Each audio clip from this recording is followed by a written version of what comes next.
Hola, bienvenidos a todos. Mi nombre es Macarena Barramuño de Chile Despertó Melbourne.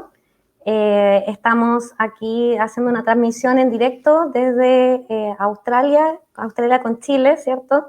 Desde Chile Despertó Melbourne, por acá por Australia, y por allá por Chile con el Regionalista Diario, ¿ya? Así que sean todos bienvenidos. Y bueno, el videíto que acabamos de ver es una de las muchas manifestaciones que hicimos en Melbourne desde octubre hasta antes del coronavirus, ¿cierto? Estuvimos manifestándonos en las calles de Melbourne, apoyando las protestas que ocurrían, las manifestaciones que ocurrían en Chile luego del estallido social y obviamente ahora también apoyando lo que es el plebiscito y una nueva constitución para Chile. Así que bonitas imágenes que nos traen recuerdos preciosos, de ánimo, ¿cierto? De reencontrarnos también todos los chilenos que estábamos acá, ¿cierto? En el exterior. Y por supuesto siempre tratando de mandar todo el ánimo posible a nuestro Chile querido, ¿cierto? Y también dando cuenta a las autoridades internacionales de lo que está ocurriendo en Chile con respecto a todo lo de la violación a los derechos humanos. Hicimos bastantes actividades con respecto a eso y eso fue en lo que más nos enfocamos sobre los chilenos que estamos en el extranjero. Bueno, estamos a 16 días ya de que empiece, ¿cierto?, de que se dé el plebiscito para decidir si las o los chilenos elegimos o no la opción de redactar una nueva constitución, ¿ya? Hoy día estamos acá en esta jornada, en este conversatorio, para discutir este proceso que inició realmente hace un año atrás, cuando surge el estallido social más grande de la historia reciente de nuestro país. El 18 de octubre del 2019, que marcó un hito histórico para Chile, en donde el pueblo se levanta y dice no más al modelo neoliberal implementado en dictadura, en donde claramente el laboratorio chileno funciona excepcionalmente por más de 4 décadas y en donde se nos dijo en forma frecuente que no había forma de cambiar las cosas. Pero hoy nos damos cuenta de que sí era posible, ¿cierto? Y que las reformas no son lo que queremos, sino que se desea reemplazar el modelo socioeconómico, ¿cierto?, por completo. Y en este camino, la principal piedra de tope era la Constitución. Entonces, la Constitución que fue elaborada en dictadura militar, con pinceladas de reformas que poco o nada permitieron avanzar hacia un país más justo y digno. Pero hoy los chilenos y las chilenas sabemos que eliminar este sistema nefasto es posible y que tenemos un rol fundamental en la historia de nuestro país y también internacional.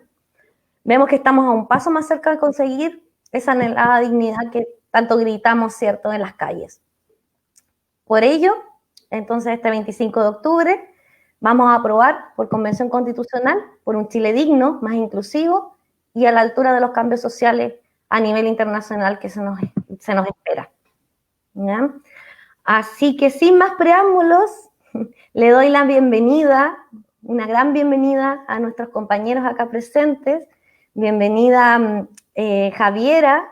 Ella es, bueno, ella es una feminista, ¿cierto?, de la red de politólogas académicas. Y a Fernando San Román, que él es un actor político de una zona de sacrificio como es Antofagasta y del medio digital El Regionalista. Así que, Javiera, te invito a que te presentes. Bueno, ¿qué les puedo decir? Me llamo Javiera Arce Rifo, soy cientista política, trabajo en Valparaíso, en la Universidad de Valparaíso.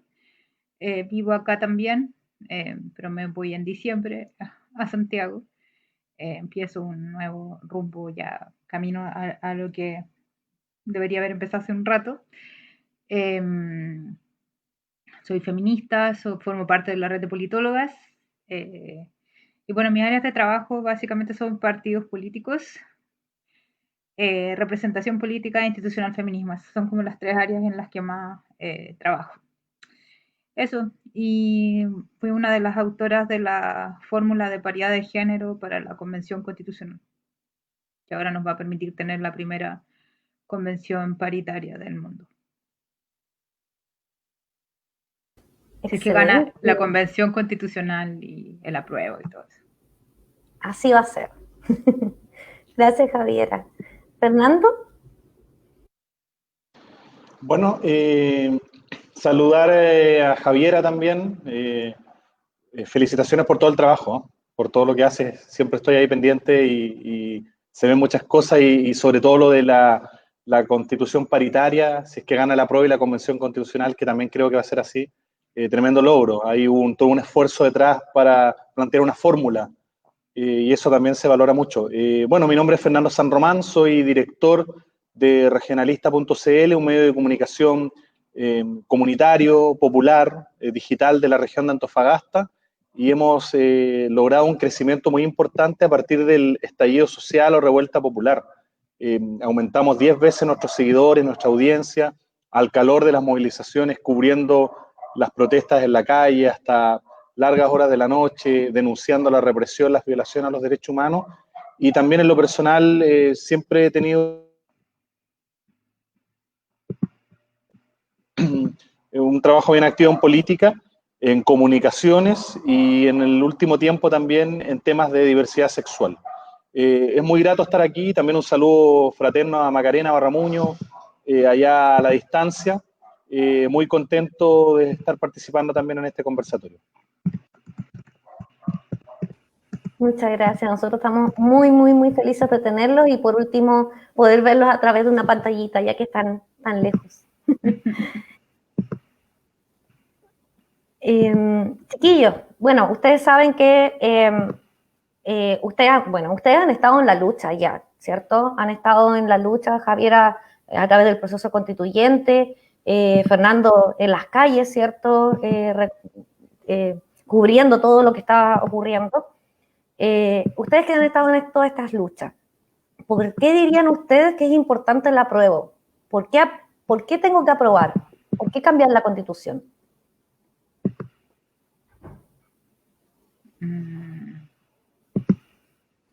No sé, mi constitución se fue.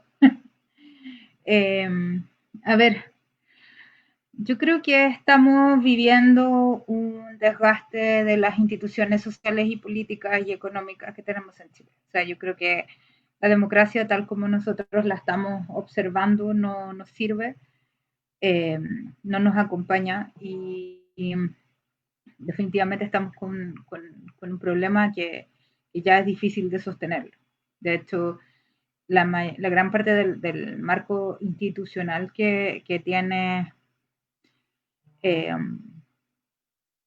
que tiene Chile no nos permite, por ejemplo, dar cuenta de la diversidad social y política de nuestro país. El proyecto democrático chileno, si es que le podemos decir así, fue construido sobre la base de la exclusión política de grupos importantes de la población. Los pobres y las pobres, las mujeres, los pueblos originarios. Básicamente es un proyecto democrático oligarca, en que solo unos pocos están llamados a tomar decisiones también a diseñar estas reglas del juego. Y lo que ha traído como consecuencia finalmente ha sido la injusticia y la pésima distribución de la riqueza y el poder en el país, que se vio reflejado en un estallido social, como tú bien decías, Macarena, al principio, dentro de los estallidos más importantes que hemos tenido en la historia reciente de Chile, pero además con niveles de violencia muy impresionantes, que eso dan cuenta de una sociedad que no tiene cohesión social alguna y que a medida que va pasando el tiempo, las posturas se han ido radicalizando aún más. Estamos como tú decías en la presentación, a 16 días del plebiscito y cada vez la situación me parece más compleja y creo que más violenta y más radicalizada y polarizada tanto de la población como también de la clase política. Entonces, hay algo que no está funcionando bien. Procesos de toma de decisiones, procesos de generación de políticas públicas, en fin, hay una construcción, como decía Lechner, la democracia es un proyecto inacabado y es así. O sea, nuestro proyecto en la actualidad es un proyecto que tiene muchísimo por hacer y que no da cuenta de la realidad y la necesidad que tiene, al parecer, la población chilena.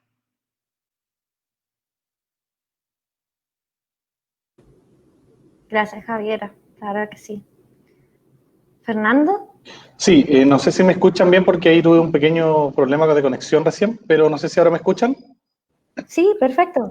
Bueno, complementando lo que dice Javiera, porque me parece, yo comparto plenamente lo que señala Javiera, yo creo que estamos preocupados por lo que está pasando en este último tiempo, sobre todo en estos últimos días. Han pasado cosas bien complejas en Chile, muy lamentables, como lo que ocurrió con el joven de 16 años en el río Mapocho, como las amenazas a una fiscal de la República, o sea, una fiscal que es una persecutora, que tiene un rol que cumplir constitucional, legal, y que esté siendo objeto de seguimiento, de amedrentamiento, me parece que es una situación gravísima.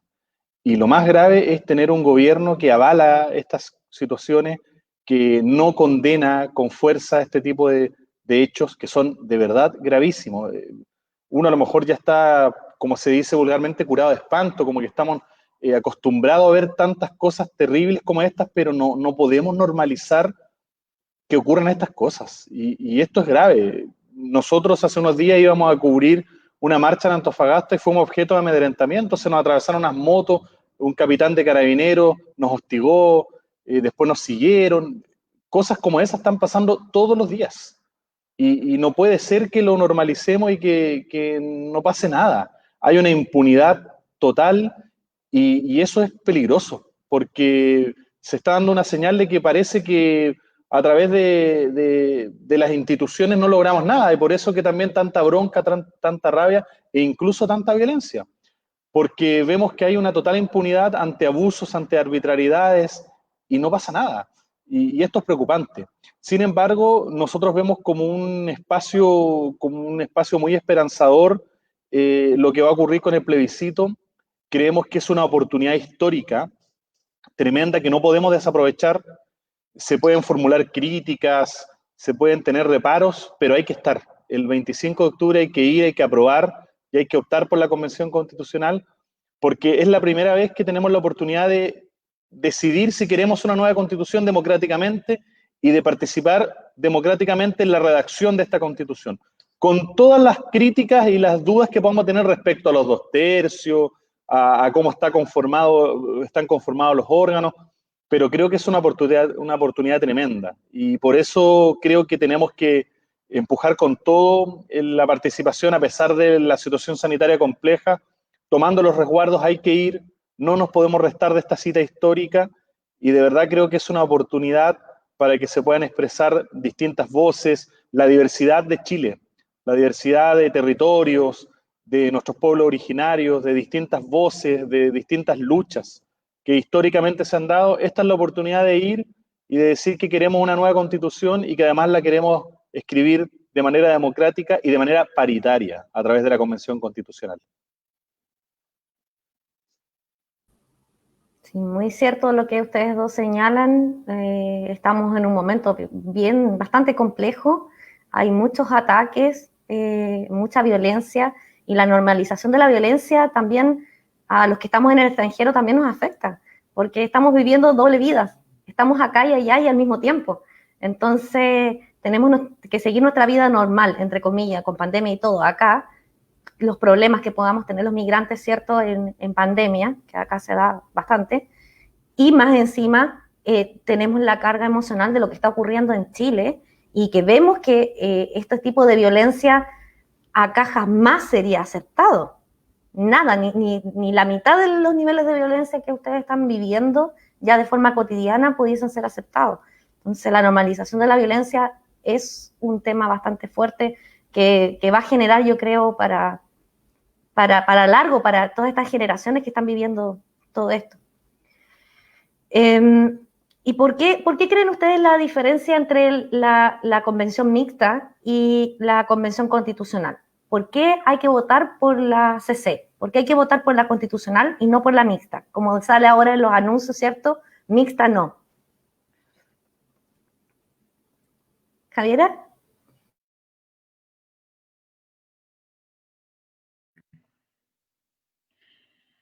Sí, eso me ha llamado profundamente la atención como de las campañas publicitarias y tanto de las franjas electorales y todo eso. O sea que encuentro que es como una sarta de mentiras todo lo que está ocurriendo. Y me da mucha lata porque, por ejemplo, cuando incluso Diego Chalper y otra gente está diciendo siempre que la convención mixta es más barata que la convención constitucional, porque los parlamentarios la mitad de los parlamentarios van a poder hacer la constitución, mientras que vamos a tener que elegir, si no, otra cámara nueva que funcione. Eso no es tan así, o sea, yo encuentro poco plausible de que eh, ellos pueden realizar una doble labor, tanto como de redactar la constitución y además continuar haciendo leyes. Eso es lo que me parece inverosímil. Cuando con suerte van a las sesiones y con suerte hacen leyes, van a poder hacer además la constitución. O sea, y por otro lado, cuando nosotros pensamos solo en términos de remuneraciones, porque obviamente se van a dedicar 100% a redactar la constitución, la diferencia entre una y otra es abismante. De hecho, por acá tengo tengo un hilito que me hice el otro día respecto de los costos en remuneraciones nomás, y de hecho lo puse en mi Twitter. Si nosotros vemos la convención mixta, que es en total, son 86 parlamentarios designados y 86 electos, vamos a gastarnos mensualmente en sus sueldos cerca de 820 millones de pesos mensuales, solo en sus sueldos, y vamos a tener 86 parlamentarios ganando 7, 8 millones de pesos versus otros constituyentes que van a estar ganando 2 millones y medio. O sea, vamos a estar reproduciendo además la desigualdad económica en la convención constitucional, ¿ya? Ese sería lo primero, la convención mixta. Lo segundo es que yo no tuve acceso a los datos porque en realidad la convención mixta sale 300, casi 400 millones de pesos, o sea, es la mitad, menos de la mitad de la plata en remuneraciones que lo que saldría la convención mixta. Y por otro lado, el tema de las asesorías, que es lo que a mí más me preocupa, porque por algo el Congreso está tan desprestigiado. En esos términos, la asesoría técnica parlamentaria no la dan precisamente tantos los asesores. O sea, yo conozco asesores que son muy buenos, que trabajan con diputados y senadores, pero también conozco otros asesores que son muy malos. Entonces, imagínense para esto, además de su planta fija, probablemente les van a dar más plata para que contraten más asesores que obviamente no les van a hacer nada.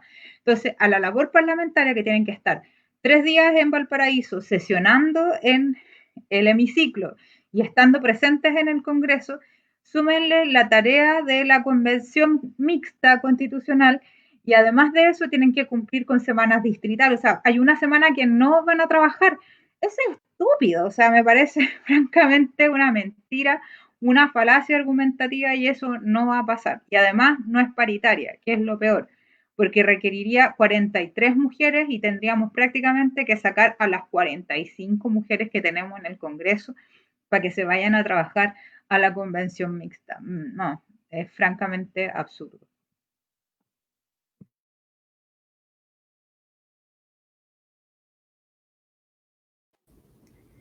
Muchas gracias, Javiera. Fernando. Sí, yo creo que uno de los principales argumentos para apoyar la Convención Constitucional es que es paritaria. Creo que eso es fundamental. Y tenemos que defender siempre eso. Creo que eso es un eje central de por qué es la mejor opción para redactar la Constitución. Y lo otro es que no queremos parlamentarios ahí. O sea, yo creo que necesitamos una convención constitucional donde estén los dirigentes sociales, los dirigentes territoriales, los vecinos y vecinas, los ciudadanos y ciudadanas. No queremos a los parlamentarios que están hoy día en ejercicio, que ellos sigan haciendo su pega en el Congreso, mal, poca, pero que sigan ahí. La Convención Constitucional tiene que ser un órgano donde esté la ciudadanía en toda su expresión. Obviamente sabemos que los partidos van a llevar constituyentes, van a llevar rostros, y eso es parte de las reglas que están establecidas, pero la Convención Constitucional nos permite que empujemos que la mayor cantidad de ciudadanos, de dirigentes, dirigentas, estén presentes y sean electos para estos efectos, para redactar la Constitución.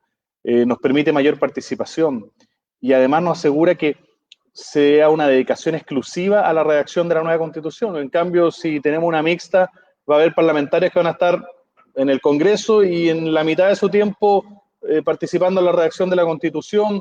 Va a haber conflictos de intereses porque van a estar al mismo tiempo pensando en la posibilidad de ciertos principios normativas que van a impactar en el Congreso. ¿Qué pasa si queremos discutir la posibilidad de tener un Congreso unicameral, de eliminar una de las cámaras y hay un senador o senadores participando? ¿Van a querer eliminarse? ¿Van a querer decir sí, que se vaya el Senado y quedémonos con una cámara nomás? Si ellos son parte interesada, entonces se van a generar una serie de conflictos de interés que no es sano, no es democrático. Creo que la mejor alternativa, sin duda, es la Convención Constitucional. Y de verdad creo que lo principal para poder resaltar lo importante de la Convención Constitucional es que es paritaria. La Convención Constitucional es paritaria, la mixta no, en absoluto. Entonces, ahí creo que está el eje principal de por qué es la mejor alternativa. Y creo que hay que reforzarlo mucho porque aún en algunos sectores hay confusión. Todo lo que ha pasado con la franja televisiva también se ha prestado para cierta confusión. Partidos que aparecen en las dos franjas, mensajes poco claros, confusos. Creo que hay que reforzar el tema de la Convención Constitucional. Hoy día estuvimos en el Hospital Regional de Antofagasta conversando con las dirigentes, solo mujeres dirigentes de FENATS. Todas las dirigentes son mujeres, desde la presidenta, la tesorera, la secretaria, todas las directoras, solo mujeres.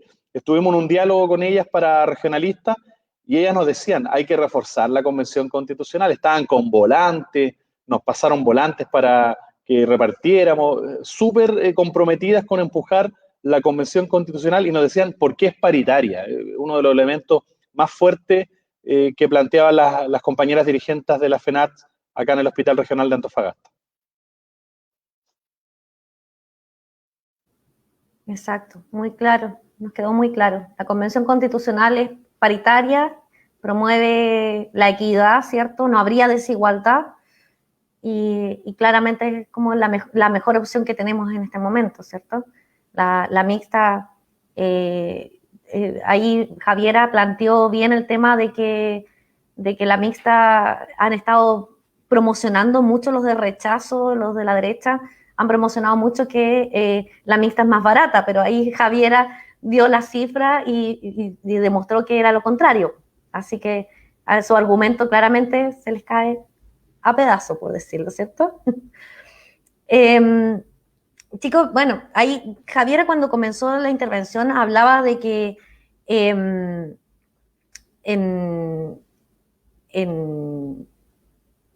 este es un momento histórico, ¿cierto? No solo para Chile, sino que de forma internacional, producto de que se podría elegir por primera vez la Convención Constitucional para redactar una constitución, ¿cierto? Y que fuese con paridad.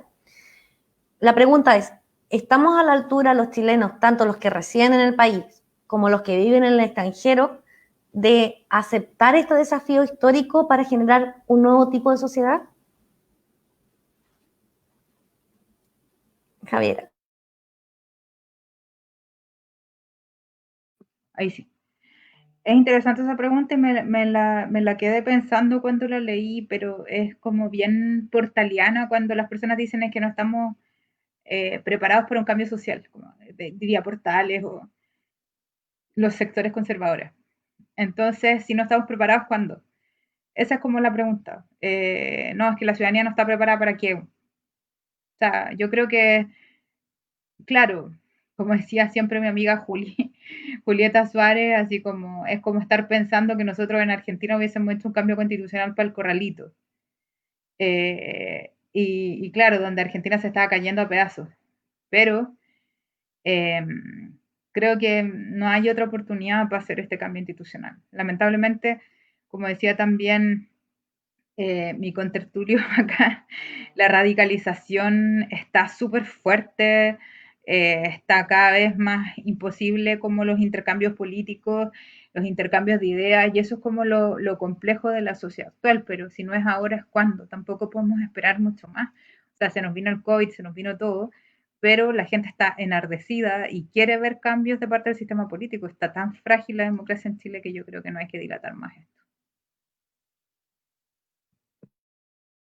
Gracias, Javier. Fernando. Sí, también me genera ruido así como plantearnos si estaremos a la altura o no estamos a la altura. Yo creo que tenemos que asumir el desafío que tenemos por delante.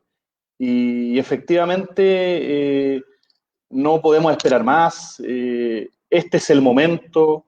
Por algo llegamos a esta instancia. Entonces creo que eh, planteándonos en los términos de hablar si estamos o no a la altura, bueno, tenemos que estar a la altura como ciudadanos, como organizaciones, tenemos que empujar esto y tenemos que correr el cerco. Porque, claro, a lo mejor hace un año y medio atrás o un par de años no nos imaginábamos estar a puertas de un plebiscito para cambiar la Constitución. Han pasado cosas que muchos pensábamos que a lo mejor iban a demorar más en ocurrir, que íbamos a tener que bregar más por generar ciertos cambios más profundos. Hoy día cambió el eje de la discusión, temas que antes no eran temas sencillamente, que ni siquiera aparecían en el debate público, hoy día son temas centrales de discusión a nivel nacional.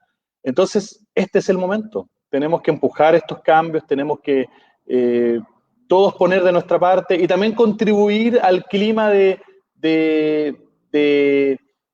¿cómo decirlo?, de diálogo, de encontrarnos con quienes estamos en lo mismo, con quienes creemos que se requieren cambios profundos y contribuir en eso también, porque efectivamente está súper polarizado el ambiente, está súper tenso todo, y en eso también todos caemos, porque hay tanta rabia, hay tanta bronca por temas históricos, por desigualdad, injusticia histórica, y por los abusos que hemos visto en los últimos meses, que igual es fácil caer un poco en ese discurso más duro, más radicalizado, que yo no lo condeno, ni lo critico en absoluto, solo estoy haciendo un análisis, una reflexión. Entonces también ahí tenemos que buscar la manera de generar esos espacios del debate sano entre nosotros, del diálogo, de la discusión, y de ir poniendo temas en la mesa, de escuchar mucho. De pronto nosotros creemos que estos son los temas, pero escuchemos más. También hay otros vecinos, otros dirigentes en territorios que están ahí donde las papas queman todos los días luchando en su barrio, en su población, que también tienen temas que sienten que no están siendo considerados los debates, las discusiones que de pronto se dan. Esta es una oportunidad para encontrarnos, reencontrarnos, reconstruir el tejido social que se ha destruido históricamente. Muchos vecinos nos decían, si no fuera por el estallido social y los tecitos que se hicieron acá en Antofagasta, se hacían los tecitos rebeldes, nos encontramos, nos juntábamos a tocar música, a tomar tecitos en la calle, nos tomábamos una calle, los famosos tecitos rebeldes. Si no fuera por el estallido social no nos hubiéramos juntado y no hubiéramos sabido que teníamos un vecino al frente que pensaba lo mismo que yo, que quería cambiar la sociedad, que encuentra injusto esto igual que yo no tenía idea. Nosotros nos encontramos con mucha gente maravillosa, gracias a las movilizaciones.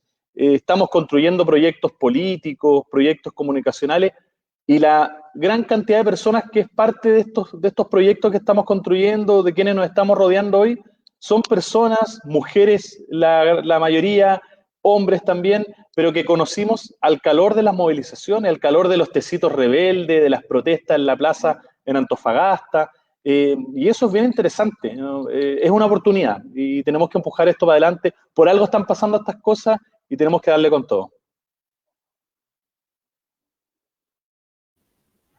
Sí, claramente. Gracias, Fernando. Gracias, Javi, igual. Una otra consulta. En el contexto más internacional, ¿ustedes creen que los chilenos, las chilenas y chilenos se dan cuenta de la magnitud del impacto que podría generar a nivel internacional el que ganara el apruebo con la Convención Constitucional?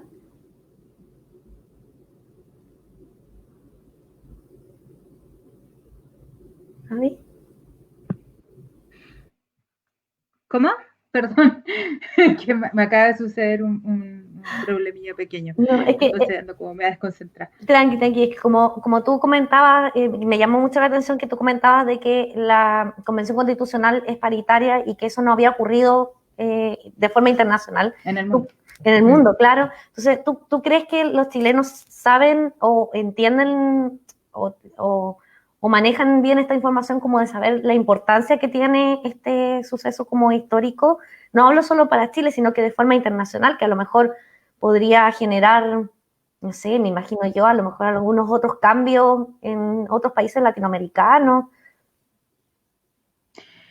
O sea, yo creo que Chile llegó tarde a todo.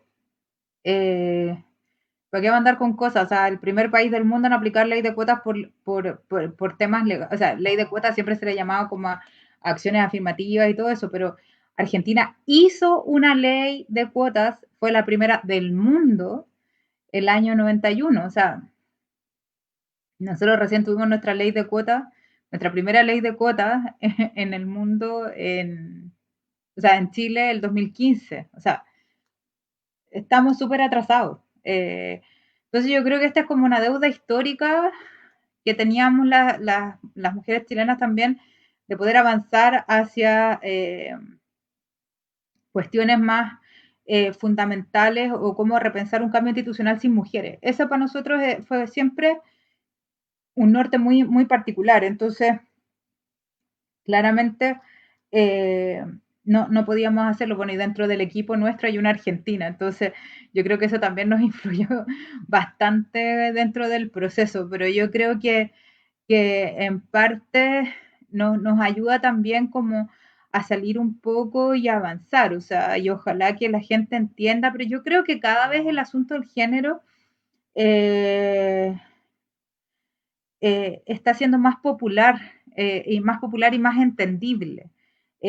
Quizás por cuestiones no tan como rebuscadas como tenemos las feministas o que estamos acostumbrados. Por ejemplo, cuando hablamos de el tema de un conocimiento sesgado, de características androcéntricas, ese discurso no lo entiende la gente. Pero sí, cuando nosotros le decimos, mira, si es que somos la mitad de la población, no tenemos derecho a nada, no tenemos representación, nuestra representación es súper baja.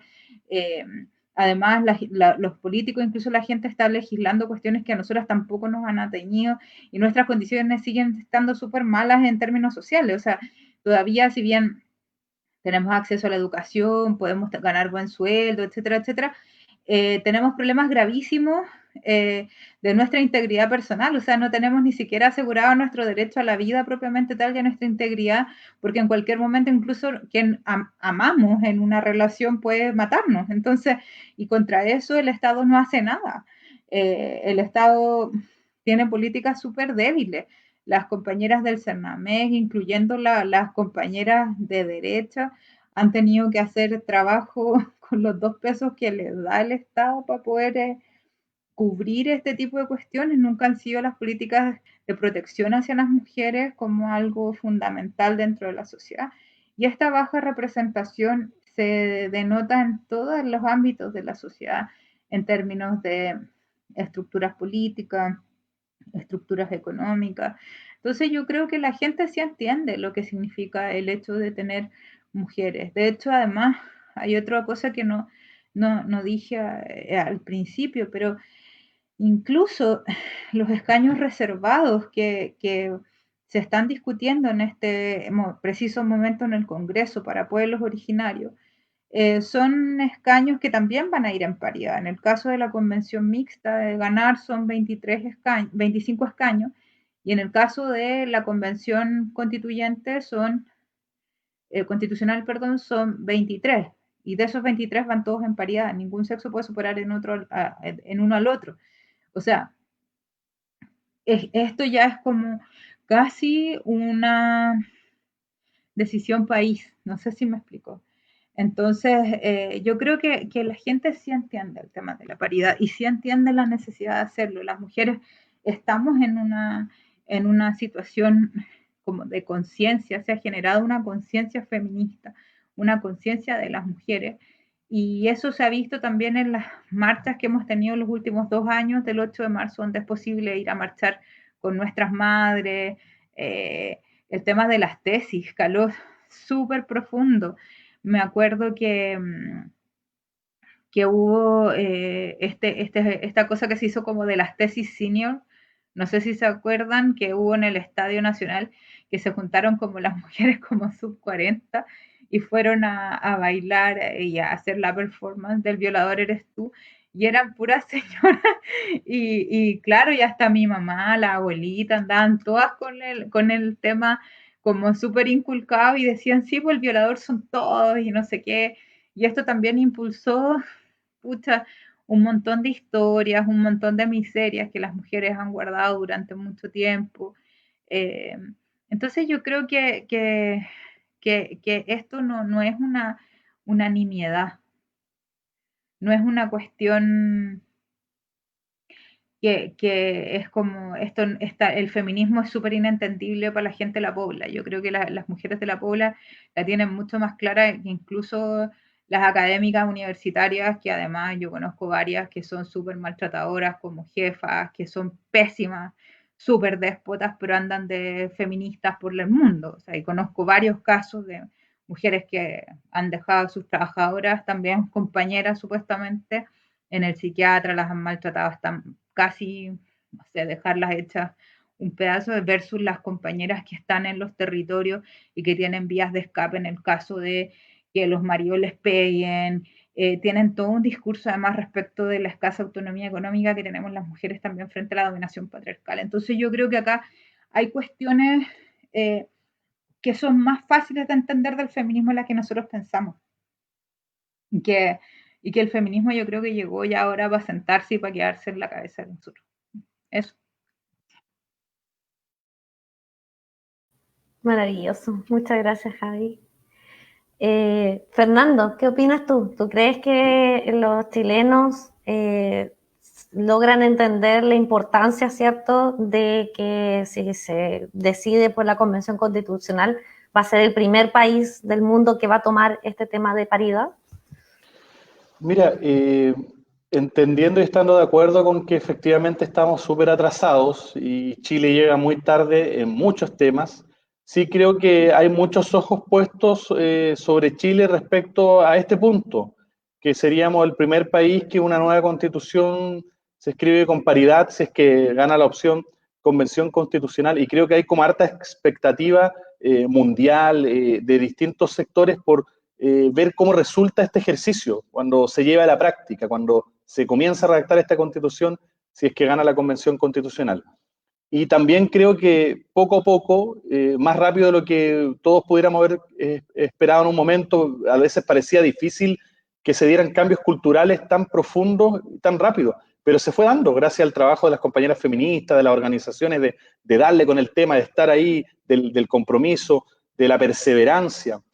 Hoy día es un tema que está en el debate, está instalado. Hoy día es como de sentido común, por decirlo así, para que se entienda.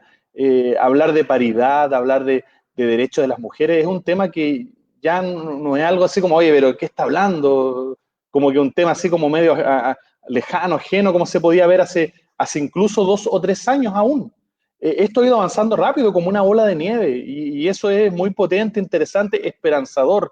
Y creo que eso le pone un cariz distinto y especial a este proceso constituyente. Lo fortalece, lo revitaliza, le da una fuerza distinta y muy interesante que hace que tenga más fuerza, que atraiga mucho más, que movilice mucho más, porque no estamos hablando solo de echar abajo la constitución de Pinochet, no estamos hablando solo de por primera vez redactar una constitución, estamos hablando de todo eso, pero con paridad, con igualdad. O sea, qué potente, es algo bien emotivo, emocionante, que a uno lo llena. De verdad que eso a muchos nos esperanza, a quienes somos parte de la comunidad de la diversidad sexual, de las disidencias sexuales, también eso nos atrae mucho, nos inspira, nos hace sentir como muchas más ganas de empujar esto y de ser parte de esto.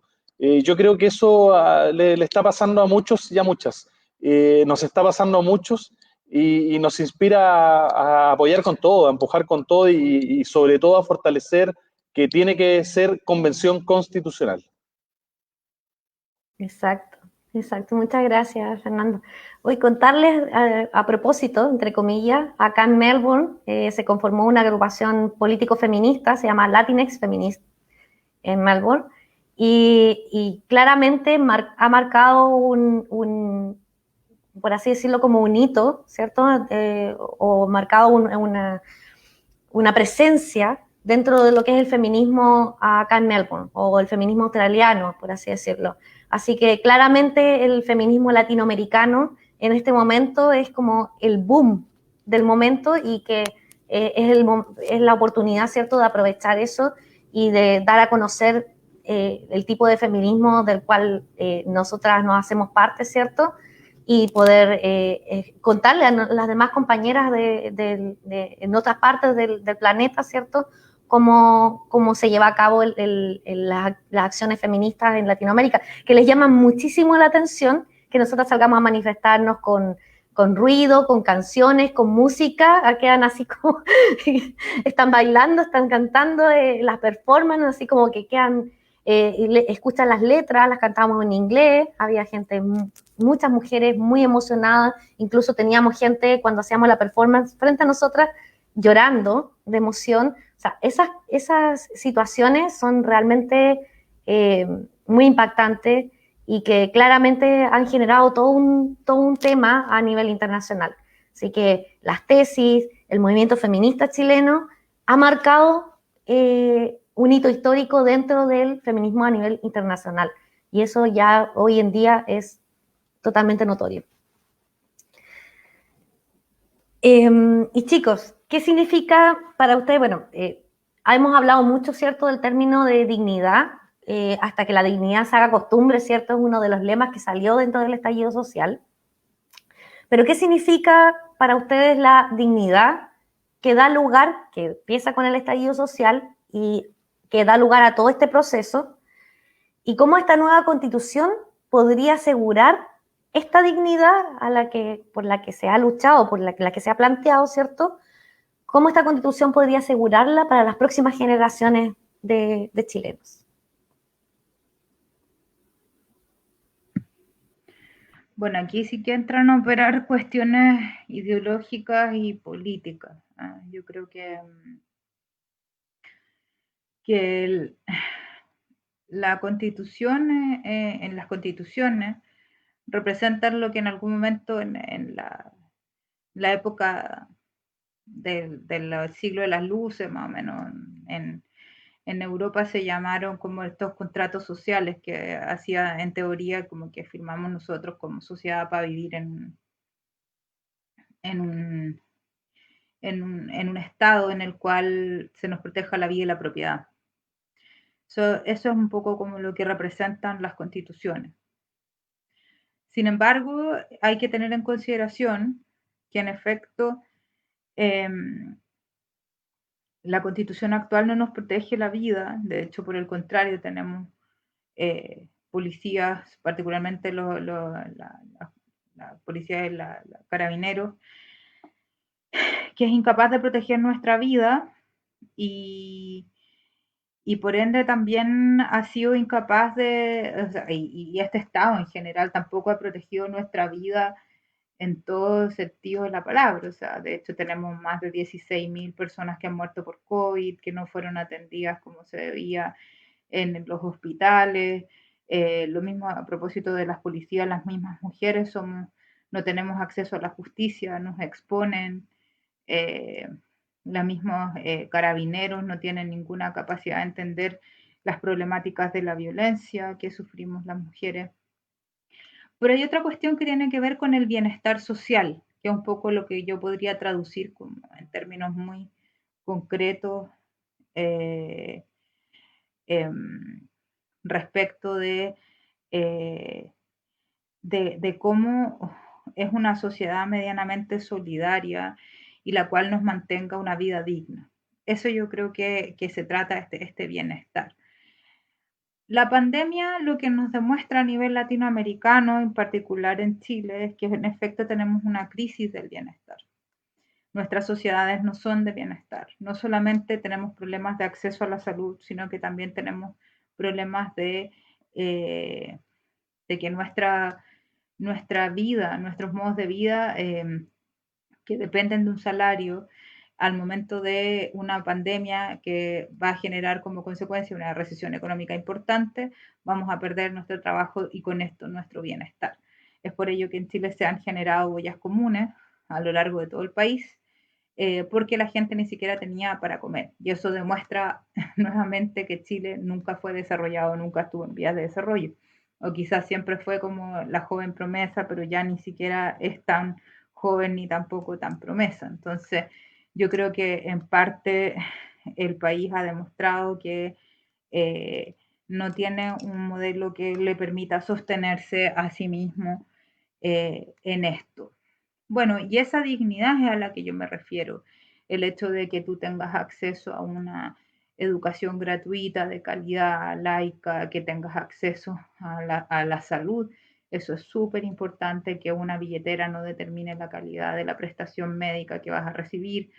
Que el hecho de poder decidir sobre tu vida si quieres ir o no a la universidad, si quieres estudiar, que eso no tenga un impacto tan fuerte en tu vida y que tú decidas, no que tú no puedas, como es ahora, que pocas personas cada vez, gracias a los créditos, pueden entrar a las universidades, pero también hay universidades para ricos y para pobres, lo mismo que colegios para ricos y para pobres. Entonces, ese tipo de situaciones no creo que se pueden volver a sostener en ese sentido. Para mí el tema de la dignidad tiene que ver con el bienestar.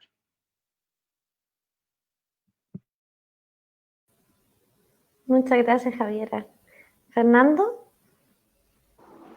Sí, efectivamente vimos en las movilizaciones un mensaje potente que hablaba de la dignidad, hasta que la dignidad se haga costumbre, un país más digno.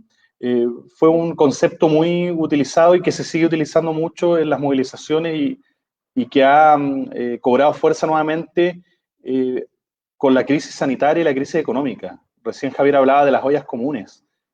Aquí en Antofagasta, solo en la comuna de Antofagasta hay alrededor de 80 ollas comunes actualmente y se mantienen activas, algunas funcionando todos los días, otras 2 o 3 veces a la semana, otras los fines de semana, pero todos los días hay alguna olla funcionando, entregando alimentos en la comuna de Antofagasta. Ollas que surgieron desde una junta de vecinos, pero también desde un grupo familiar que se motivó y dijo, oye, hay vecinos que están pasando hambre, organicemos una olla y la mamá, las hijas, el papá, todos se organizaron y levantaron una olla común. O un grupo, un comité que se creó solo para impulsar una olla común. También se ha hablado mucho de el pueblo ayuda al pueblo. Y creo que efectivamente cuando se habla de dignidad o se lucha por la dignidad, lo que se está buscando es que todos tengamos la oportunidad de vivir bien, de vivir tranquilos, tranquilas, de si algún familiar se enferma, si uno de nosotros se enferma, no pensar que si no tenemos plata nos vamos a morir, no vamos a tener que hacer o vamos a vernos obligados a hacer un bingo para costear un tratamiento. Saber que el Estado, que la sociedad te va a garantizar la atención médica de calidad sin importar si tienes cómo pagar. Es pensar que cuando seas adulto o adulta mayor, te jubiles, vas a tener acceso a una pensión digna para poder sobrevivir y no tener que hoy día estar viendo si te compras los remedios, comes, cómo lo haces para sobrevivir. Estar como haciendo malabares para poder estirar el miserable ingreso que significa una pensión hoy día promedio. Tiene que ver con igualdad de oportunidades, de derechos, de poder acceder a la vivienda, de no tener que estar sometido a pagar arriendos altísimos. Por ejemplo, acá en la región de Antofagasta los arriendos son altísimos. Hay muchos allegados, no solamente hablamos de los campamentos, donde hay cerca de 7.000 familias. Estamos hablando de más de 20.000 personas viviendo en campamentos y yo creo que me quedo corto porque la cifra sigue aumentando. ¿Por qué hay campamentos? Porque hay gente que sencillamente no tiene cómo pagar un arriendo, no tiene acceso a la vivienda y busca la oportunidad, la manera de poder vivir bajo un techo medianamente digno. Pero también hay arrendatarios que hacen un esfuerzo por arrendar su casa o familias que viven allegadas y en un hogar viven 3 o 4 familias en condiciones de hacinamiento. Y todos estos temas salieron al calor de las movilizaciones sociales y se habla de hasta que la dignidad se haga costumbre, hasta que vivamos en un país digno, una sociedad digna. Yo creo que tiene que ver con eso, de que todos podamos vivir tranquilos y tranquilas, de tener la posibilidad de trabajar, generar nuestros ingresos, pero que nos alcance para vivir, que tengamos acceso a la salud, a la educación de calidad, de que no nos muramos si es que no tenemos plata para pagar una enfermedad, porque eso ocurre hoy día. Yo creo que por ahí va el tema de este concepto que surgió tan fuerte en las movilizaciones sociales y que hoy, en plena pandemia, en plena crisis sanitaria y social, ha vuelto a cobrar fuerza.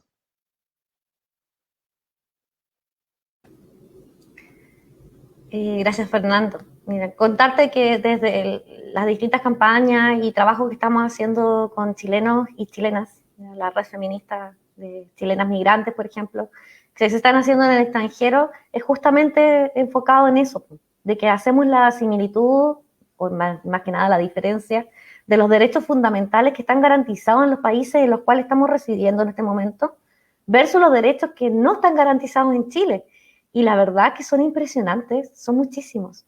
O sea, la cantidad de derechos que están siendo vulnerados en Chile, los derechos fundamentales, son muchísimos, son impresionantes. O sea, por ejemplo, por poner un ejemplo, acá en Australia se paga por los cuidados. O sea, hay bonos que son de casi el 75% del sueldo para las mujeres o personas en realidad en general, que realizan cuidados a niños, niñas, ancianos, adultos mayores, ¿cierto? O personas con discapacidad. Cuidados que en Chile impensable que se pudiera pagar. Y el valor es de cerca de 1.200.000 pesos, porque acá el sueldo mínimo es de 2 millones. Son $4.000. Entonces, casi $4.000. Entonces, si tú te das cuenta de eso, de la cifra, es tan brutal la diferencia que, claro, que da más rabia cuando uno ve que los derechos están siendo vulnerados y que en Chile pudiésemos tener las condiciones casi al igual que en otros países, pero en realidad el tema político es lo que nos tiene, ¿cierto?, como atados de mano, en este caso la Constitución. Chiquillos, ahora los invito a pasar a la ronda de preguntas. Quienes quieran pueden ir incorporando sus preguntas para los invitados, ¿cierto? Tanto para Javiera como para Fernando, para que podamos pasar a hacerles consultas desde el público. ¿Les parece? Acá tenemos la primera pregunta. ¿Qué rol jugarían los partidos? Es cierto que esto es un movimiento ciudadano, pero igual siguen siendo actores importantes de los partidos y no van a restarse del proceso. ¿Cuál sería el rol?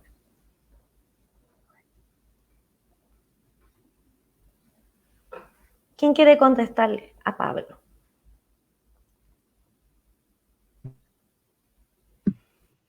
Yo le voy a contestar a Pablo.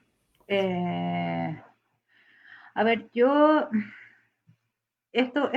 voy a decir algo que no le va a gustar a nadie, ¿eh? Y siempre estoy acostumbrada a decir cosas que no gustan. Pero la gente que milita en los partidos no son ciudadanos, ¿acaso?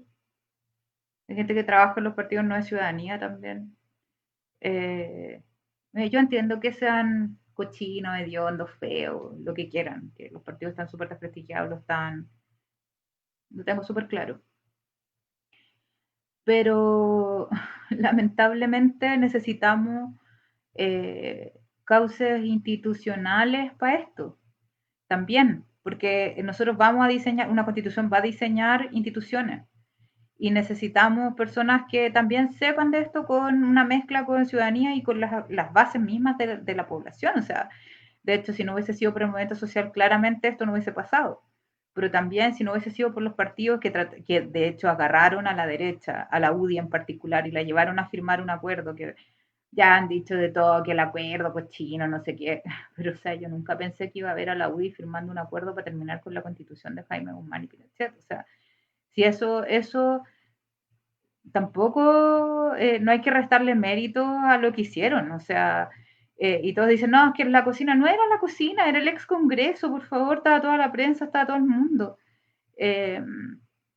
Entonces yo creo que hay que empezar a desmitificar algunas cuestiones. Sí estoy de acuerdo con que no podemos permitir que esto se cartelice tampoco y que deben haber la presencia de candidaturas extrapartidarias, no me gusta decirles independientes porque son personas que tienen posición política, así que prefiero decirle candidaturas extrapartidarias, que puedan tener acceso a escaños.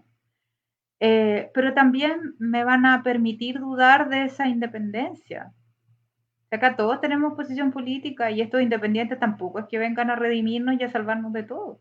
Entonces son personas que son incapaces de tener y construir un proceso, un proyecto colectivo. Son personas que además están descolgadas y eso también a mí me genera preocupación porque además quienes van a poder competir en ese sentido van a ser actrices o actores de televisión, futbolistas, no sé qué, y esas personas son rostros. Por eso acá es tanto el descrédito a la actividad política que cuando las personas dicen yo voto por esta persona porque a mí me gusta votar por las personas y no me gusta votar por los partidos. Entonces terminan votando por un joven súper dije que es ultra derechista, conservador y que vota en contra de todas las cuestiones que estas personas supuestamente estarían de acuerdo. Entonces al final yo creo que esta elección en particular es una elección súper programática y claro, si los partidos tienden a cartelizar el sistema, eso no está bien, pero tampoco me permiten dudar y disentir de que los independientes son la savia nueva que nos viene a refrescar. Conozco un montón de independientes que son sumamente autoritarios y que si esa es la nueva política, entonces déjenme con la antigua. Acá todos tienen que tener un rol clave en esta situación y no puedes hacer exclusión política de personas que se han quemado las pestañas también haciendo política. Lamentablemente, como estamos en un proceso refundacional, lo que hay que hacer es avanzar hacia una reforma sustantiva de los partidos políticos, pero también con controles súper sustantivos respecto a las decisiones del Estado y de las decisiones que cometan estas personas. Si alguien asume una diputación, una senatoría, si tú lo haces mal, que la gente tenga la posibilidad de sacarte si no le gusta. Esos son mecanismos de democracia directa. Y ese mecanismo se llama revocatoria de mandato. Si el problema de esta gente es que le dejamos mucho tiempo para que la gente se sintiera algo así como dueña de los cargos. Bueno, ahora ya no más. Y eso es lo que viene en esta convención. Ahora, y con esto yo termino, y disculpen que me extienda, pero también hay que tener en consideración, volviendo al tema de los financiamientos de la política. La política por ningún motivo puede ser gratis. Y esto también va a ser súper impopular lo que estoy diciendo. Y los servidores públicos tampoco lo tienen que hacer porque sí, gratuitamente, porque si no tendríamos a puros oligarcas, dueños de empresas que sí podrían dedicarse a hacer política, mientras que trabajadores normales no podrían acceder a los cargos. Por lo tanto, los sueldos tienen que ser buenos, de tal manera que tampoco exista tentación, bueno, no estoy pensando en Jaime Orpiz por si acaso, pero que no exista tentación de andar recibiendo coimas, ni que te hagan minutas de corpesca para que tú armes leyes. La idea de eso es justamente que tengas cierta independencia, pero que también se permita el democratizar el acceso y que no solamente que estudie en el Grange, en la Católica, en Santiago, sea representante. Acá estas personas necesitan vivir, cualquiera de nosotros si quisiera estar en algún cargo de representación política, evidentemente necesita un sueldo. Yo no vengo de una familia rica para que me mantenga, porque eso es esa democracia concebida así, no es democracia, es oligarquía. Entonces, creo que hay que tener cuidado con algunas cuestiones que parecieren desde las quimeras que, que pueden resultar mejores, puede terminar el remedio peor que la enfermedad. Eso. Gracias, Javiera. Fernando, ¿quieres añadir algo más? Sí, yo solo quisiera plantear que estoy de acuerdo con algunas cosas que plantea Javiera. Sin embargo, creo que obviamente nunca se puede generalizar por ningún lado. O sea, obviamente no toda la política partidaria es mala, ni todos son pésimos. En todos lados hay gente buena, hay buenos y buenas dirigentes. Y lo mismo en la ciudadanía, no todos los independientes son descolgados. También hay, por ejemplo, movimientos sociales que llevan años luchando y que quieren tener cabida en un proceso histórico como este y hay que darle las facilidades y hoy día no están dadas todas las facilidades. Hay complejidad para los independientes, para que puedan inscribirse, para que puedan formar listas. Para un militante de un partido es mucho más fácil participar en todo tipo de instancias y de elecciones. Hoy día, imagínate, con la pandemia hay una serie de candidatos independientes que quieren inscribirse y van a tener que ver cómo llevan a la gente a la notaría en plena pandemia, en lugares donde hay cuarentena, a las notarías, a firmar para una candidatura independiente a concejal, a alcalde, a gobernador regional, gobernadora, alcaldesa. Es complejo. Lo mismo para los constituyentes, si es que gana la Convención Constitucional. Entonces, yo ahí, entendiendo que aquí no se puede satanizar, yo no creo que haya que excluir a los partidos, ¿eh? Los partidos son parte del sistema político. Yo no soy de los que cree que el discurso así como sin partidos, no, los partidos son parte de. Lo que yo planteo es que hay que darle la oportunidad y la facilidad para que los independientes tengan la posibilidad de competir con cierta igualdad de condiciones con aquellos políticos viejos que llevan años y años en la política, con aquellos políticos más nuevos y con todos quienes quieran ser parte de este proceso. Gracias, Fernando. Nos llegó otra pregunta.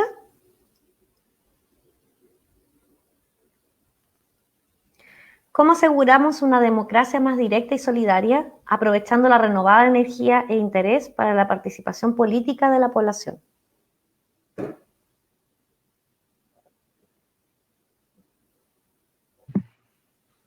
Interesante esa pregunta. A ver, yo creo que después del 18 de octubre lo que ocurrió fue que la ciudadanía empezó a deliberar. Un ejercicio que no se hacía acá hasta antes del 73, que fue lo que se podría denominar como la época de oro de la democracia en Chile. Y por lo tanto esa deliberación pública hay que cuidarla y hay que promoverla, que ésta se siga construyendo y se siga desarrollando. Ahora, ¿cómo lo veo yo que se puede hacer? Yo creo que perfectamente pueden convivir mecanismos de democracia directa con mecanismos de democracia representativa. No lo veo incompatible, y no es que vayamos a tener un proceso venezolano o algo así, sino que hay países como Estados Unidos que tienen democracia directa. Claro, ahora no es el mejor ejemplo, claramente, pero sí es una democracia que estaba bastante más consolidada y que tiene contrapeso, y que a pesar de que hay dos partidos, la ciudadanía tiene bastante más peso. Hay también equilibrio de poderes del Estado, el Congreso es súper fuerte, a diferencia de nuestro congresito que tenemos acá, que es bien debilucho. O sea, de hecho, para ponerlo como es tan presidencialista el país que el presidente decide por materias de iniciativa exclusiva cuestiones que tienen que ver con presupuesto, y si algún u otro diputado propone algo que tiene que ver con presupuesto, se lo declaran inconstitucional. Por lo tanto, los diputados tienen posibilidades de hacer proyectos de ley, no sé, pues como el Día de la Marmota o el Día del Canguro, no sé, cualquier cosa como... Esa es como la concreción de la actividad, de las propuestas del Congreso. O sea, estamos hablando como de ese nivel. Disculpen la exageración y la hipérbole que acabo de ocupar, pero es como eso.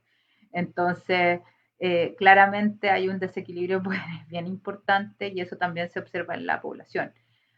Ahora, hay otros mecanismos más, las iniciativas populares. Si nosotros queremos legislar sobre algo que el Congreso no lo ha visto, podríamos llegar a juntar firmas y proponerlo también, que eso se ponga en tabla y que se diseñe un proyecto de ley, iniciativas populares de ley, iniciativas también, como les decía, revocatorias de mandato, abrogamiento de leyes. Si no me gusta alguna ley, o si no nos gusta una ley, por ejemplo, como la ley de pesca, juntar firmas y avanzar y pitearnos la ley. Eso se puede hacer, hay mecanismos institucionales para hacerlo. Ahora, sobre más solidaria, no sé, yo creo que Chile todavía no ha cambiado lo que queremos. Me encantaría que fuéramos más solidarios, pero eso no va a pasar, son súper neoliberales todavía los chilenos. Me encantaría que fuéramos menos clasistas, menos racistas, pero eso se va a ir dando con el tiempo, espero.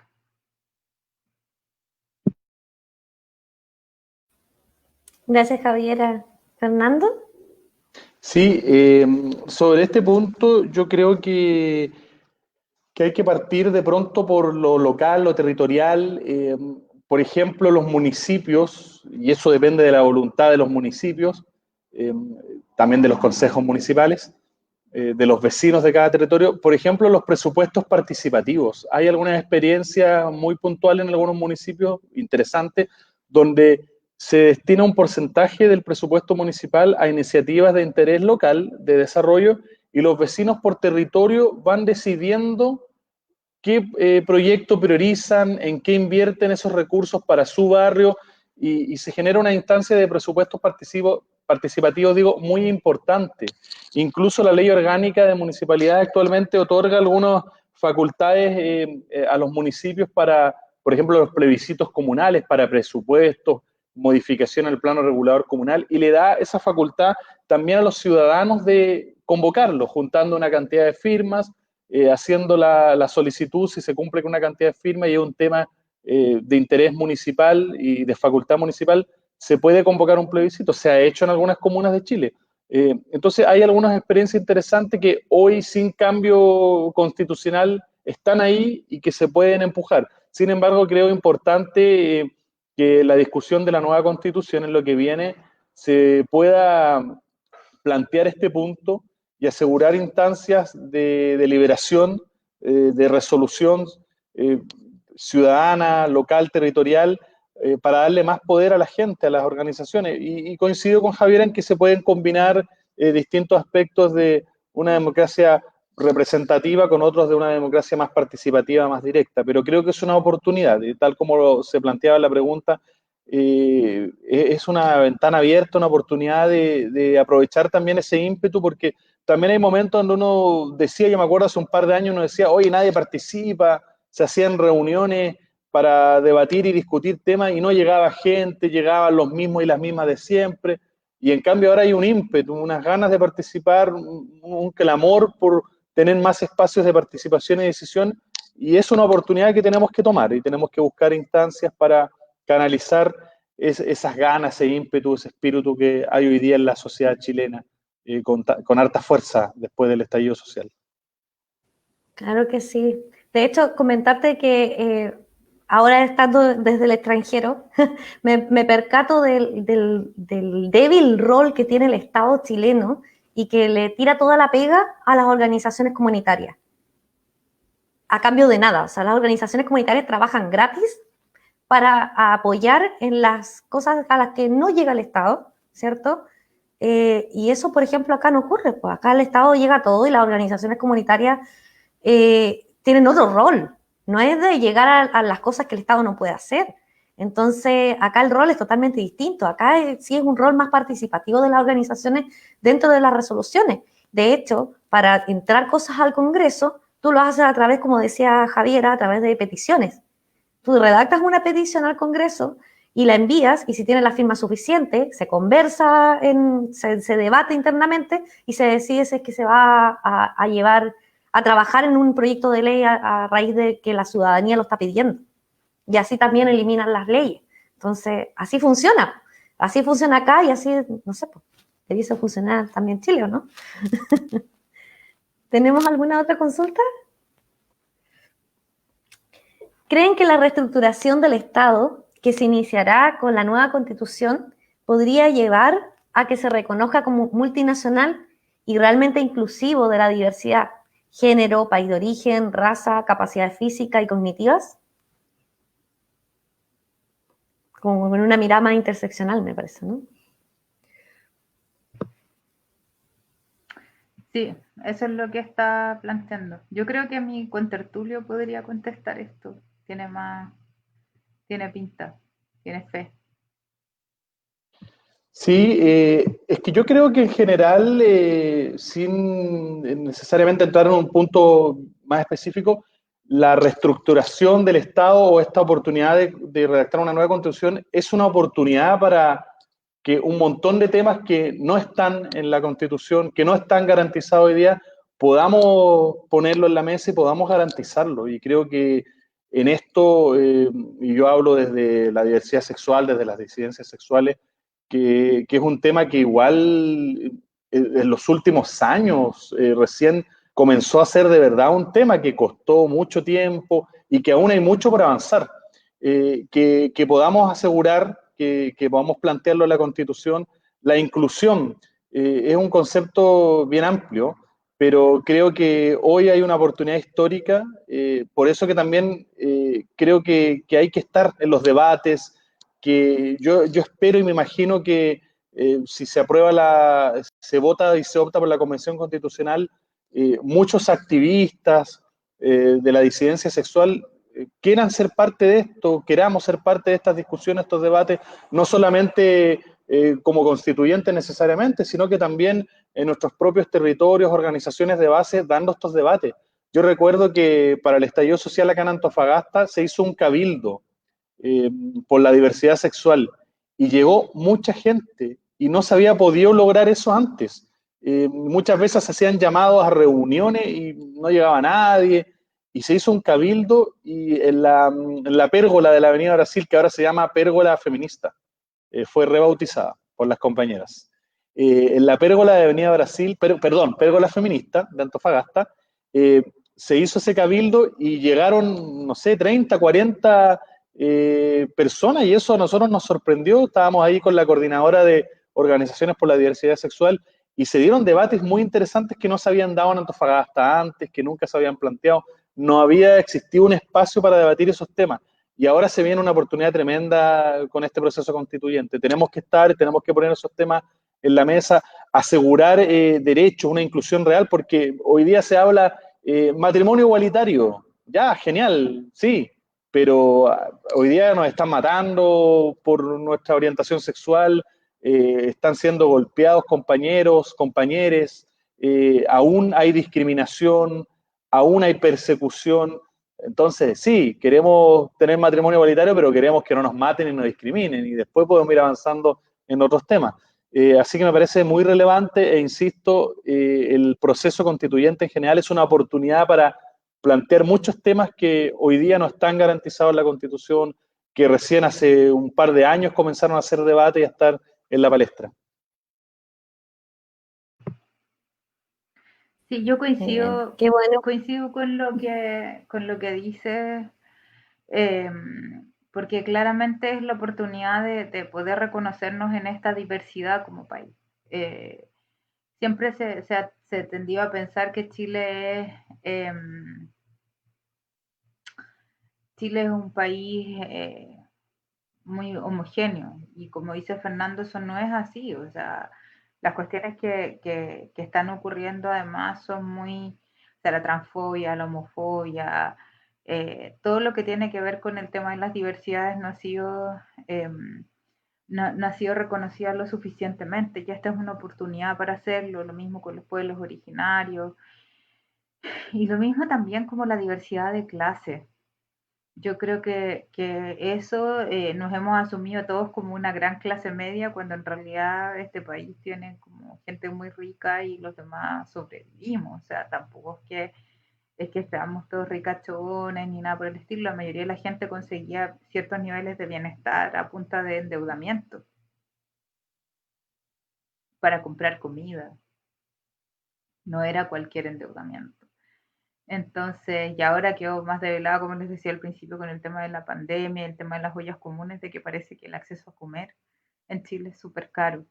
Entonces, ese tipo de cuestiones no podemos volver a permitirlas. Eso, y me acuerdo además de Antofagasta, cuando me hablan, me acuerdo del perro este, Vaquita, que lo llevaron a operar porque le hicieron una marcha para que se fuera a operar al veterinario. El otro día me acordaba de Vaquita, que quizás cómo estará Vaquita, si tienes noticias de Vaquita, nos cuentan, así que ha sido de Vaquita. El lunes estuvo Vaquita en la marcha que se hizo acá en Antofagasta. Estuvo presente Vaquita, así que ahí todo el mundo haciéndole cariño, saludándolo, y estaba feliz él con la gente, con la banda que tocaba música. Vaquita, sí, bonita esa historia de Vaquita, me acordé de Vaquita, el revolucionario que hay, como Matapaco. Yo creo que Matapaco vive en su espíritu también, en el espíritu de Vaquita. Claro que sí, hoy Vaquita, genial, siempre acompañando en todas las movilizaciones desde años, desde mucho rato. Así que viva Vaquita. La siguiente pregunta dice, considerando las brutales y sistemáticas violaciones a los derechos humanos por parte de las fuerzas del orden chilenas a través de la historia, ¿cómo repensarían el rol de las policías y fuerzas del orden público para que se priorice la defensa y cuidado de la vida por sobre todas las cosas en la nueva Constitución, por sobre la propiedad privada. Chiquillos, ¿qué opinan?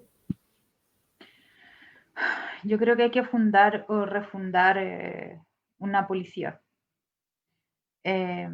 cuyo norte sea precisamente la defensa de la persona por sobre la defensa de la propiedad, eh, de la vida como un derecho, como yo les planteaba al principio, como estas teorías contractualistas, que este Estado rompió el contrato social, este Estado moderno, este Estado chileno en el que nos desenvolvemos.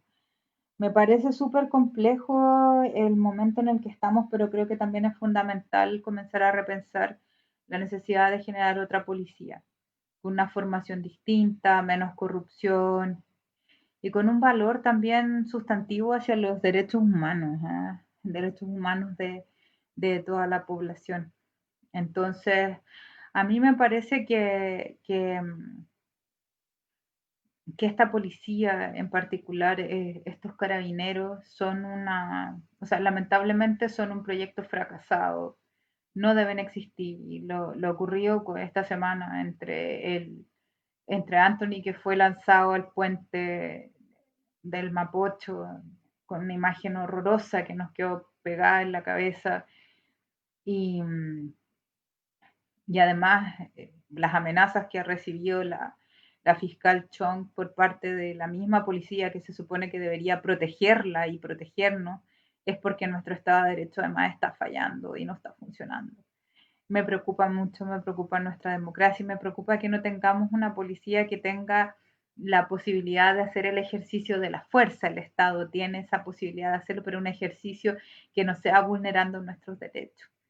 Entonces, me parece que ese tipo de cuestiones deben ser erradicadas del sistema, deben ser refundadas, debe existir eh, una orientación distinta hacia algo diferente y una formación también, porque si uno observa la mayoría de estos cabros.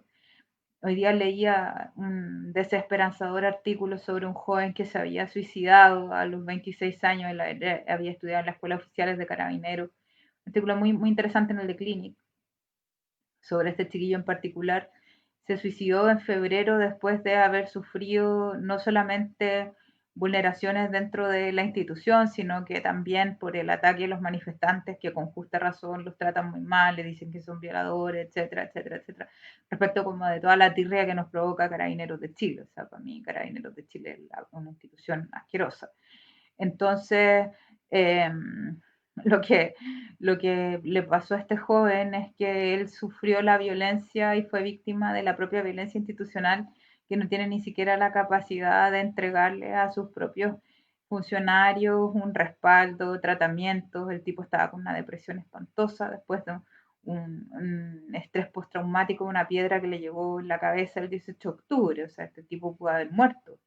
Y la policía no se hizo cargo de su salud mental tampoco. Carabineros no se hizo cargo de nada en el caso de él. ¿Y qué es lo que hicieron? Como se habían tenido tantas bajas, Carabineros lo que hace es, bueno, si tú llevas menos de 5 años y te quieres retirar de la institución, tienes que pagarle 30 millones de pesos, aun cuando eso implique estar en contra o a costas de tu salud mental. Es muy fuerte cómo funciona esta policía horrorosa. Entonces, claro, tenemos estos ejemplos además que hacen que estos cabros pierdan toda la capacidad de pensar. O sea, este pobre pajarón que tenemos, que está ahí, que empujó a Anthony al río, que es este Sebastián Zamora, que es un pobre eh, niño que, como decía Hannah Arendt, perdió la capacidad de pensar y de ser persona. O sea, él seguía órdenes y siguió órdenes y la orden era reprimir, reprimir, reprimir, reprimir. ¿Cómo vamos a tener este tipo de autómatas en la sociedad? Esa es la policía que queremos. Queremos gente que no entienda nada de lo que está haciendo y que solo siga órdenes. A mí me parece que hay que tener cuidado con la formación que se les está dando. Gracias, Javiera. Fernando, ¿algo que añadir? Sí, muy breve porque creo que en esto se ha dicho bastante en estos últimos días y en estos últimos meses, refundación total de Carabineros. O sea, yo hoy día he leído y en los últimos meses he escuchado discursos muy fuertes que hasta hace unos meses atrás o hace un año atrás uno podía considerar extremo. Yo me acuerdo que yo había escuchado antes personas que decían hay que refundar Carabineros, incluso hay que disolverlo, y yo decía, ya, lo encontraba de verdad así como un poco mucho. Hoy día encuentro que de verdad me parece súper sensato hablar de incluso de disolución, de refundación de una nueva policía, porque de verdad que lo que hemos visto, y que no es solo ahora, es algo histórico, pero lo que hemos visto como brutal y triste ejemplo en los últimos meses es algo inaceptable, es algo gravísimo, y si no pensamos en una nueva policía, en una refundación total, no, las cosas no van a cambiar. La brutalidad que hemos visto, las graves violaciones a los derechos humanos, que no las decimos nosotros, lo dicen distintos informes de distintos organismos internacionales, son insostenibles, son inaceptables, y la única manera de pensar en salir al paso a esta grave situación es con una refundación total de la policía, con una formación distinta, con un énfasis en los derechos humanos, en la formación propia de los funcionarios y funcionarias, porque claramente hoy día tenemos una institución totalmente podrida por dentro, que actúa con una brutalidad, de una manera indescriptible, incluso diría yo. Gracias, Fernando. Sí, claramente. También apoyo las mociones y la disolución total de Carabineros. Carabineros no puede seguir existiendo en Chile. Chicos, nos vamos con la última pregunta. ¿Han considerado cómo las experiencias, las que fueron exitosas o no, de otros países latinoamericanos, podrían enriquecer o aportar a la discusión? Javiera mencionó hace un ratito atrás, ¿cierto?, el apoyo de una de las compañeras argentinas en el tema de paridad, y que le suscitó distintos aprendizajes y reflexiones. ¿Cómo abrir ese espectro para aprender de otros procesos y, por supuesto, mostrar lo novedoso de este proceso en aspectos clave, como es el tema de la paridad? Es bien interesante la pregunta, no me quiero extender tanto como hacer análisis de procesos comparados, pero sí hay cuestiones y lecciones que podemos aprender. Por ejemplo, en el caso de Ecuador, se puso constitucionalmente el derecho a la felicidad, no hacerlo. ¿Cómo vamos a exigir un derecho a la felicidad? O sea, hay que ser súper concreto, ojalá cuestiones mínimas. Lo que sí se puede aprovechar como lo que ocurrió en el caso de Bolivia con el proceso constituyente. Y yo creo que ahí hubo, o sea, ellos tenían como un poco lo que tú decías, Maca, respecto de cómo el Estado llega a todas partes en Australia. Bueno, en Bolivia no tenían ni municipio, o sea, el edificio un municipio era una casita toda ordinaria, sea, es todo lo que se llama el concepto de debilidades del Estado, o sea, no hay nada, no había nada. Y cuando empieza el proceso constituyente, lo que hace, para mal o para bien, lo que hace Evo Morales es reconstruir o construir institucionalidad cuando no la había. Y el proceso constituyente lo que hace es movilizar a las personas también detrás de la construcción de un proyecto de Estado. Y le fue bastante bien, pero claro, no quiso después respetar Evo las reglas democráticas, y hay otros problemas que después, si quieren, otro día lo conversamos, que hacen finalmente colapsar el proyecto más. En el caso de la constitución brasileña, claramente se puede observar un proceso como súper abierto que permitió precisamente que las mujeres pudieran insertar parte de su agenda política también, y sobre esa base, todo lo que se ha estudiado a través del institucional feminismo inglés, que ha estudiado en parte algunos procesos latinoamericanos, y en efecto, mientras más amplios son los procesos constituyentes, más posibilidades tenemos de introducir temáticas atingentes a las mujeres y a las otras diversidades. Por eso es importante avanzar hacia una convención constitucional y de esa manera poder tener la mayor cantidad de diversidad.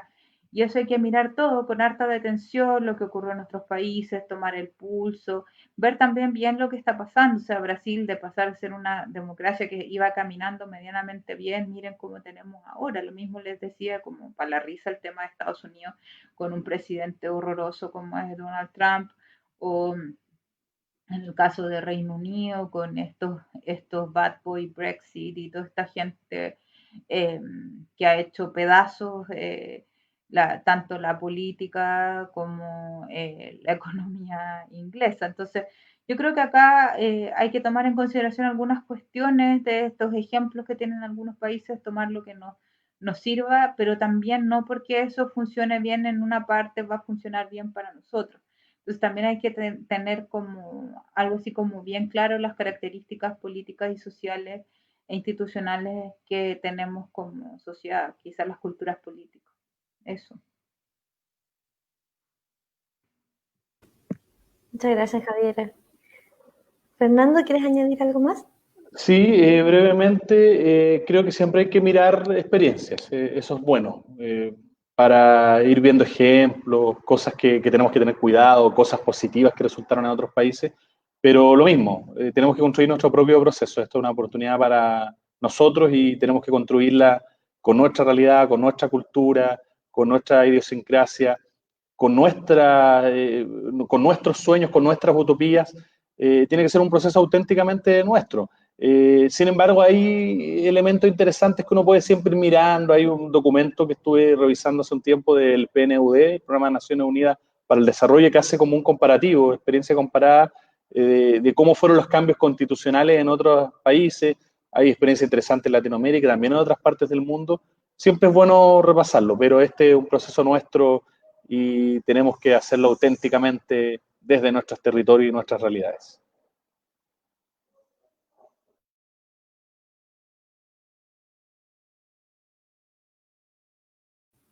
Estaba hablando sola, muy bien. Cortito antes de terminar, así, bien, bien cortito. ¿Qué se nos viene después de la Convención Constitucional? O sea, y el 25 de octubre aprobamos Convención Constitucional. ¿Qué se nos viene después? ¿Cuál sería como nuestra hoja de ruta que vendría después? Bueno, el itinerario es elecciones de los miembros de la Convención Constitucional en abril del 2021, en que vamos a tener que votar en paralelo gobernadores regionales, alcaldes y concejales. Son 4 elecciones ese mismo día simultáneamente.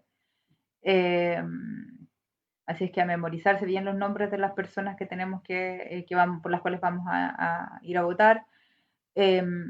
Y luego de eso, el itinerario es que esta convención se va a juntar y se va a dar sus propias reglas.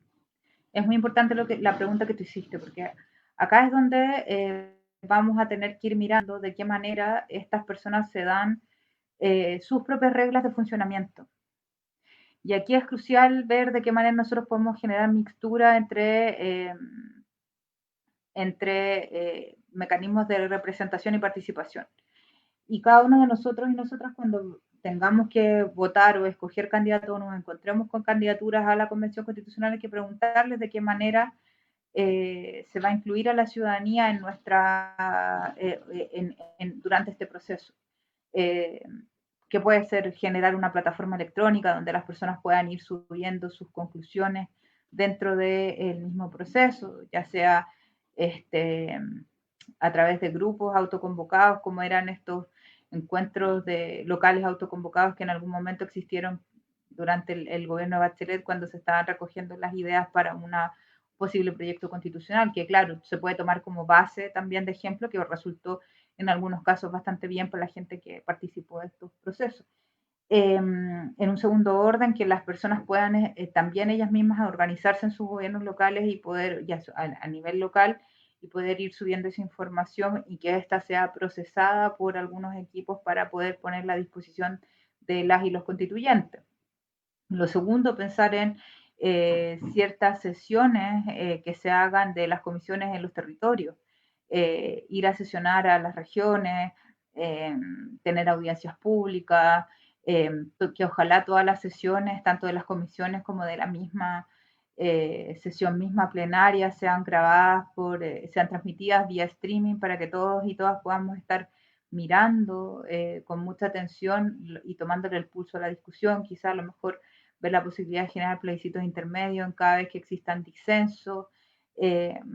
Hay harto mecanismo por meter, que puede convivir perfectamente con, por ejemplo, también otra cuestión, que cada uno de los constituyentes una vez al mes rinda cuentas en sus territorios sobre lo que están discutiendo en la convención, cuál es el grado de avance del proyecto.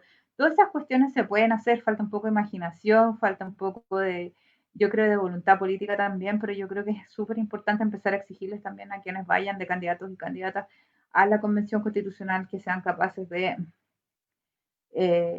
explicar cuáles serían sus mecanismos de participación ciudadana. Y por último, cuando ya termina este proyecto, que pueden ser 9 meses extendibles hasta 12, se va a generar un cuerpo legal que va a ser esta nueva constitución, donde van a haber personas ya que se van a dedicar a redactarla propiamente tal, y esa se tiene que plebiscitar por toda la población.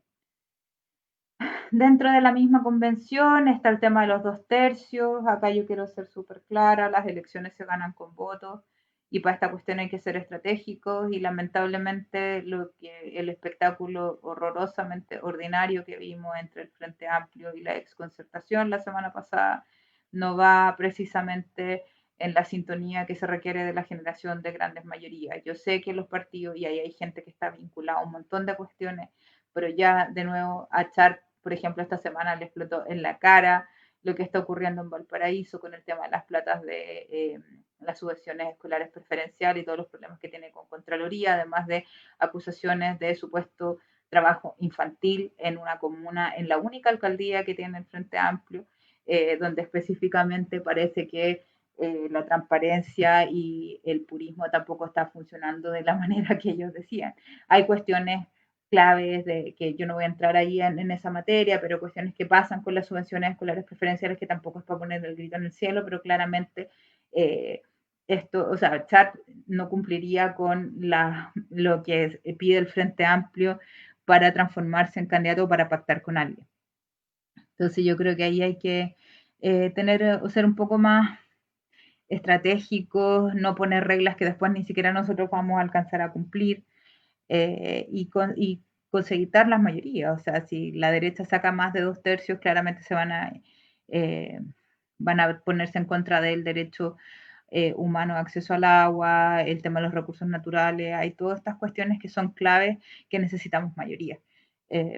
Así que, y no tenemos como mucho para regodearnos ahora. Por eso también es importante avanzar. Yo entiendo el deterioro, yo entiendo que no son los mejores tiempos, pero también seamos estratégicos. Esa es como la invitación que tenemos ahora. Perfecto, muchas gracias, Javiera. ¿Fernando? Sí, brevemente yo lo que puedo decir como reflexión general de como la hoja de ruta es que se viene un largo camino, porque este es el comienzo, o sea, aquí no termina nada. El plebiscito del domingo 25 de octubre comienza todo, porque si gana la prueba y la convención constitucional, tenemos que ponernos de acuerdo para quiénes van a ser los candidatos convencionales, después viene todo el proceso de redacción de la constitución y qué va a hacer la ciudadanía, las organizaciones. No nos vamos a quedar esperando en la casa, tenemos que estar activos, tiene que haber cabildos, debates en los territorios para ir empujando temas. Estas cuentas que planteaba Javiera que pueden dar los constituyentes sería interesante, y que los vecinos puedan ir planteando temas y pidiéndole cuenta también a los constituyentes. Oye, ¿y estáis defendiendo estos temas? ¿Están planteando estos temas para la nueva constitución? O sea, se viene un largo camino y tiene que ser muy participativo para que esto resulte bien, para que podamos hacer un buen ejercicio donde estén consideradas las opiniones, las visiones y los temas y preocupaciones de todos los territorios. Entonces, se viene un largo camino, interesante, una tremenda oportunidad. Hay que aprovecharlo, hay que tomarlo, tenemos que empujarlo entre todos y todas, entre todos.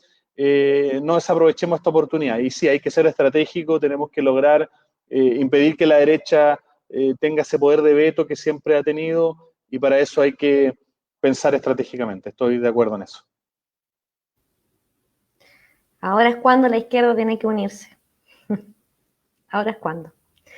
Chiquillos, pucha, ya se nos acabó el tiempo. Quiero darles las gracias por acompañarnos el día de hoy, a ustedes como invitados y a todos quienes nos acompañaron el día de hoy, ¿cierto? La audiencia, por las preguntas, la reflexión, el compartir, ¿cierto? Esperamos que haya sido una jornada provechosa, informativa. Y bueno, desde acá para los chilenos en Melbourne, ¿cierto? Nos dejamos invitados a participar de la campaña por el apruebo. Melbourne aprueba con Chile. Envíenos sus fotitos con sus carteles del apruebo más convención constitucional a chilenosmelbourne@gmail.com. Y quienes están en Chile, bueno, les enviamos un abrazo enorme, muy caluroso, y decirles que los chilenos y las chilenas en el extranjero no hemos bajado los brazos ni un momento, que estamos dando cuenta en el exterior de lo que está ocurriendo en Chile, de las violaciones de los derechos humanos, de todo lo que acontece en el país, y lo vamos a seguir haciendo. Y que claro, pues, este gobierno de Sebastián Piñera ha sido reconocido mundialmente como un gobierno nefasto que ha violado los derechos humanos reiteradamente, que como bien señalaba Fernando, están todos los informes internacionales que dan cuenta de eso, ¿cierto? Que no hay forma de refutarlo, y que este gobierno está catalogado como una dictadura blanda por el manejo que tienen las élites en el poder, que son unos pocos, ¿cierto? Pero ya no nos van a callar. Así que este 25 de octubre vamos con todo, sino para qué, ¿cierto? A votar apruebo Convención Constitucional. Muchas gracias por estar. Gracias. Nos vemos, chicos. Chao, chao.